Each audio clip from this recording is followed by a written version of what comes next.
کشمیر کے دل میں کچھ جگہیں ایسی بھی ہیں جہاں زمین اور آسمان جیسے مل جاتے ہوں۔ آج ہم ایک ایسے ہی خاص گاؤں کا سفر کرنے والے ہیں۔ یہ ہے ضلع بڈگام کا گاؤں مقام۔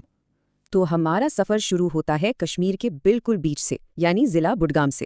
یہ وہ علاقہ ہے جو صرف اپنی ہریالی اور پہاڑوں کے لیے ہی مشہور نہیں، بلکہ یہاں کی مٹی میں کلچر اور تاریخ کی ایک الگ ہی مہک ہے۔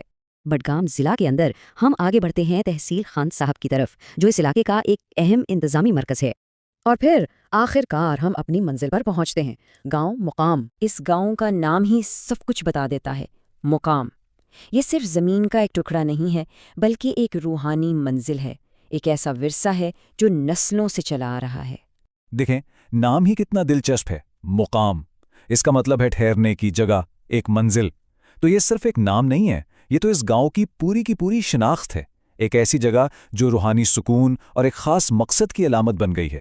تو چلے سب سے پہلے یہ دیکھتے ہیں کہ آخر یہ گاؤں کشمیر کے نقشے پر ہے کہاں، مطلب اگر کسی کو وہاں جانا ہو تو کیسے پہنچے گا؟ تو شروعات کرتے ہیں ضلع سے۔ یہ گاؤں آتا ہے جموں و کشمیر کے ضلع بڈگام میں۔ اچھا، اب ضلع بڈگام کے اندر بھی اگر دیکھیں تو یہ تحصیل خان صاحب کا حصہ ہے۔ اور اگر ہم تھوڑا اور قریب سے دیکھیں تو یہ گاؤں بلاک وتر ہل میں پڑتا ہے۔ اور سب سے مزے کی بات پتہ ہے کیا ہے؟ یہ گاؤں وتر ہل کے مین ٹاؤن سے بالکل جڑا ہوا ہے، جو کہ اس بلاک کا ہیڈ کوارٹر بھی ہے۔ اس سے اس کی لوکیشن کی اہمیت اور بھی بڑھ جاتی ہے۔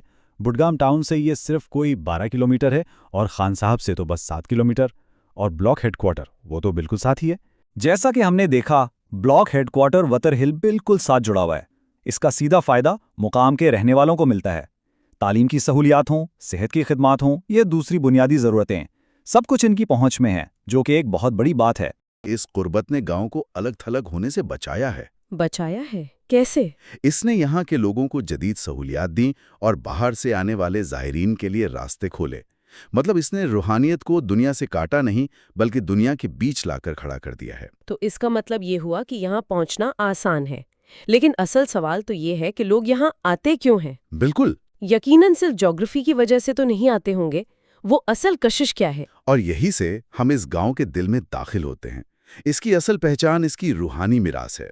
اس گاؤں کی پوری فضا میں ایک روحانیت سی ہے، اور اس کی وجہ ہے یہاں کی خوبصورت جامع مسجد اور کئی بزرگوں کی مقدس زیارت گاہیں۔ یہی چیزیں ہیں جو اسے عقیدت مندوں کے لیے ایک بہت اہم مرکز بناتی ہیں۔ ایک طرف ہے زیارت حضرت فقیر غفار صاحب کرال رحمۃ اللہ علیہ کی، پھر ہے زیارت حضرت بابا صاحب رحمۃ اللہ علیہ کی، جہاں 2 بزرگ ہستیاں آرام فرما ہیں۔ یہاں 2 بزرگ ہستیاں، پیر بابا باز الدین رحمت اللہ اور پیر بابا تاج الدین رحمت اللہ، ایک ساتھ آرام فرما ہیں۔ اور گاؤں کی دوسری جانب حضرت جان صاحب رحمۃ اللہ علیہ کا آستانہ ہے۔ تو یہ تینوں مقامات مل کر مقام کی روحانی بنیاد بنتے ہیں۔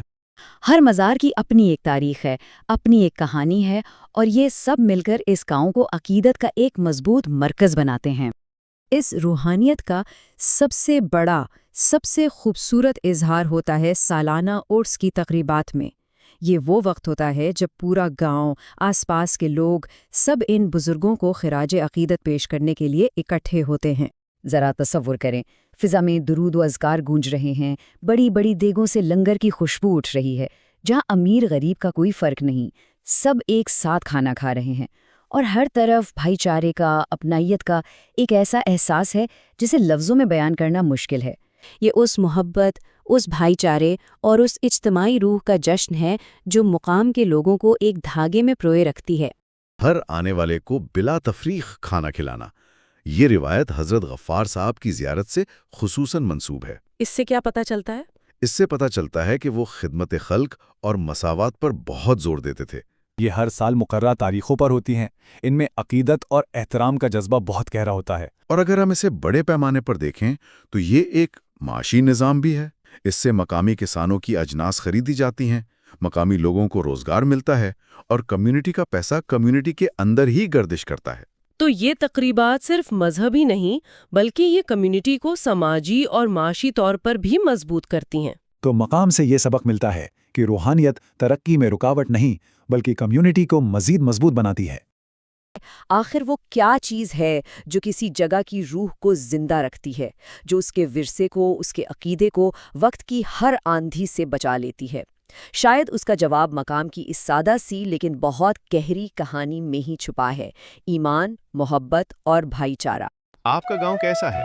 کمنٹ باکس میں ضرور لکھیں، اور اگر ہمارا یہ ویڈیو آپ کو پسند آیا ہو تو لائک، شیئر کریں اور کشمیر ایجوکیشن پوائنٹ کو ضرور فالو کریں، بھولیے گا مت۔